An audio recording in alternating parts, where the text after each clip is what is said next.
मिर्जापुर वापस आ गया और अभी भी गद्दी के लिए लड़ाई खत्म नहीं हुई। लेकिन एक सेकंड, मुन्ना भैया जिंदा कैसा है? क्योंकि भाई को तो हमने खुद मरते हुए देखा था, आपने भी मरते हुए देखा था, तो भाई ये भी वापस आ कैसे क्यों बोल रहा है कि मैं वापस आ गया? भाई ये मिर्जापुर यूनिवर्स है या यश राज फिल्म यूनिवर्स या फिर फास्ट एंड फ्यूरियस का मल्टीवर्स? लेकिन जोक्स अपार्ट, मेरे दिमाग में ट्रेलर देखने के बाद बस एक ही क्वेश्चन आया, क्या मिर्जापुर के ऊपर सच में कोई मूवी बनाने की जरूरत भी थी? आई गेस मेकर्स को लगा कि पब्लिक को मुन्ना भैया चाहिए, दे दो भाई, पिरस दो भाई, ये लो भाई, ये लो। हमें कोई नहीं मार सकता, हम अमर हैं। So hi, my name is Firaz and welcome back to another video, जिसके ऊपर आज अपन बात करने वाले हैं मिर्जापुर के बारे में, मिर्जापुर की मूवी के बारे में।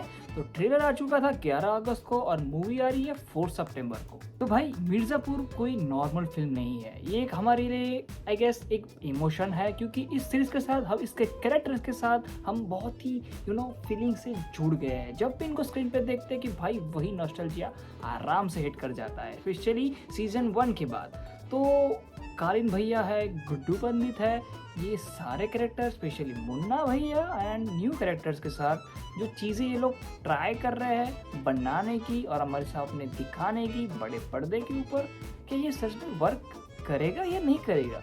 देखो भाई, ये एक नॉर्मल फिल्म नहीं है, ये अब ये शो एकदम बहुत ज़्यादा है। ये मतलब नॉर्मल वेब सीरीज आप देखो और मिर्ज़ापुर को देखो, माइंड के अंदर बस मीम्स, उसके डायलॉग्स, उसकी गालियाँ, उसका वायलेंस एंड कालीन भैया भाई साहब उनका, और ये सब चीज़ें ही हमारे सामने आती है।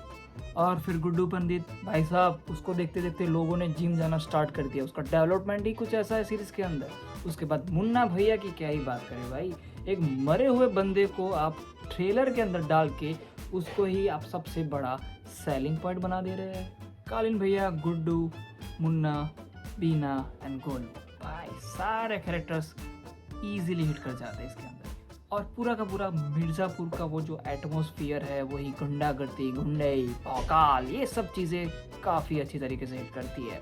लेकिन समहाउ सब लोग यूट्यूब के ऊपर ट्रेलर रिव्यू, ट्रेलर रिएक्शन पे नहीं जा रहे। भाई ये बताओ कि मुन्ना भैया जिंदा कैसा है, इसके बारे में हमें बताइए।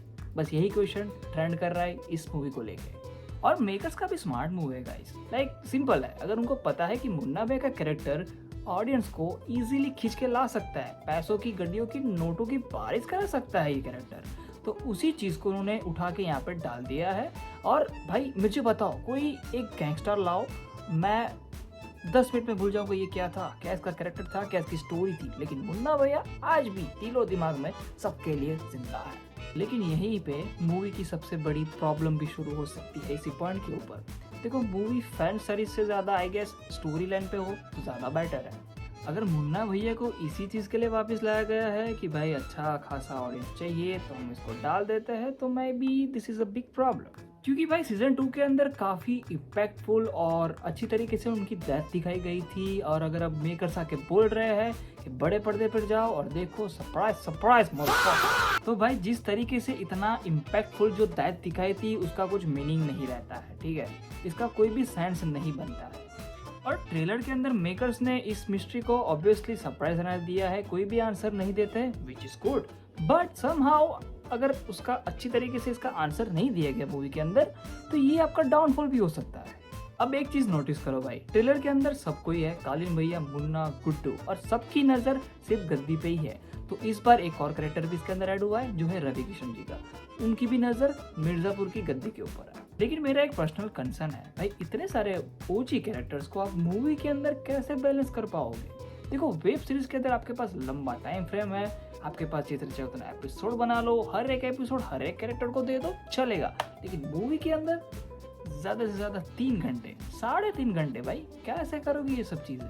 अभी देखो, मूवी के अंदर कालीन भैया को भी आपको स्क्रीन टाइम देना पड़ेगा, मुन्ना भैया को भी स्क्रीन टाइम देना पड़ेगा, गुड्डू भैया को भी स्क्रीन टाइम देना पड़ेगा, रवि किशन जो न्यू शायद विलन का रोल प्ले करे उनको भी स्क्रीन टाइम चाहिए रहेगा, और काफ़ी और ज़्यादा भी कैरेक्टर्स है जिनको भी स्क्रीन टाइम चाहिए रहेगा।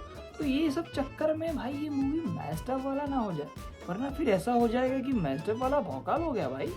लेकिन समहाउ मुझे ऐसा भी लगता है कि ये फिल्म थिएटर के अंदर काफ़ी अच्छी तरीके से वर्क कर सकती है, मतलब कि बॉक्स ऑफिस में भी अच्छा नंबर आपको लाके दे सकती है। देखो, सबसे पहला पॉइंट, गाली गलौज, सेक्स सुक्स और भौकाल, मतलब वायलेंस, ये सब चीज़ें आपको बंद कमरे के अंदर बड़ी पर्दे पे बड़े साउंड के साथ देखना डेफिनेटली ओटीटी वाले ऑप्शन से तो मच बेटर है। और धुरंधर ने वैसे भी बार ओपन कर दिया है कि भाई यहाँ पे आओ, 18 का सर्टिफिकेट लो और गाली गलौज करो, मौज करो। तो समहाउ ये सब चीज़ें इसके लिए भी बेनिफिशियल हो सकती है, बिकॉज भाई मूवी के अंदर गैंग वॉर, गद्दी की वायलेंस, गुंडागर्दी, ये सब चीज़ें हम ऑलरेडी 3 सीजन से देखते आ रहे हैं, ठीक है। तो अभी हमको कुछ नया भी चाहिए, तो इसमें नया हमको क्या देखने को मिलेगा? अगर किया होगा तो definitely it is good, but if not then यार will be in trouble. Party violence कम करो, लेकिन नहीं, पहले वो रति शंकर को निपटा दी और उधर शादी में तांडव मचा दी। इस तरह से हमारी पार्टी इलेक्शन जीतेगी, ससुरी की मैया चुकेगी। अरे देखिए यादव जी, नहीं, क्या देखे त्रिपाठी, क्या देखे? हाँ, चुप। और हम लोग दिल से कह सकेंगे भाई, this is called Mirzapur film. ये कोई सीजन 4 का बड़ा एपिसोड नहीं था, ये समथिंग एल्स था जो मूवी के अंदर ही फिट हो सकता था।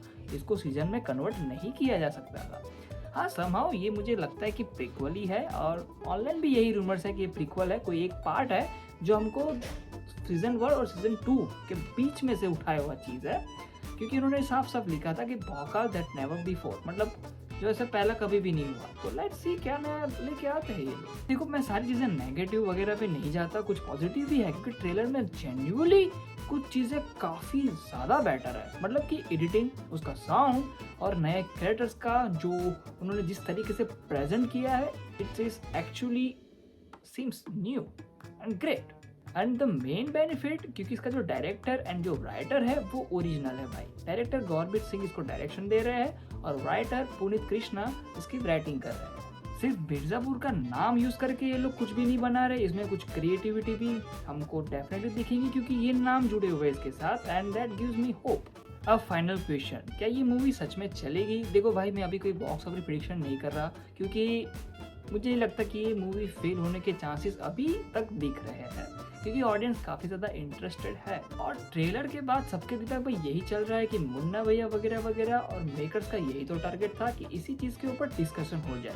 लेकिन मैं फिल्म से एक टेस्ट मैं रखूँगा पर्सनली कि भाई ये नॉस्टैल्जिया से हट के कुछ नया क्रिएट करके हमको नया दिखाएंगे, या फिर वही दाल चावल को खिला के भाई ये लो, ये राजमा चावल है और नई चीज़ है, ठीक है, खाओ, ठीक है, ओके। तो मेरे ख्याल से मिर्ज़ापुर का भौकाल थिएटर के अंदर चल भी जाएगा। अगर नहीं चला तो भाई गद्दी तो मिल ही जाएगी, लेकिन ऑडियंस वाली गद्दी थिएटर के अंदर आपको नहीं मिलेगी। अब आपकी बारी है दोस्तों, अगर आप बताएं मुझे कि आपको मुन्ना भाई का कमबैक जस्टिफाइड लगा, क्या अच्छा लगा, आप ट्रेलर को कैसे देख रहे हैं, कौन से वे में ले रहे हैं, पॉजिटिव में, नेगेटिव में, या फिर सिर्फ नॉस्टैल्जिया के फील्ड में, तो मुझे कमेंट करके ज़रूर बताओ। और ये भी बताओ कि इस बार गद्दी का हकदार सच में कौन होगा, कालीन भैया, गुड्डू, मुन्ना, रवि किशन, पता नहीं, सरप्राइज है भाई। पार्ट 2 भी लेके आ सकती है, लोग कुछ भी कर सकते हैं भाई, इनको इंटरेस्ट और हाइप मिल चुकी है जो वो लोग ढूंढ रहे थे, तो anything can be happen. And one more बहुत बहुत इंपॉर्टेंट चीज़ भाई, see you in the next video.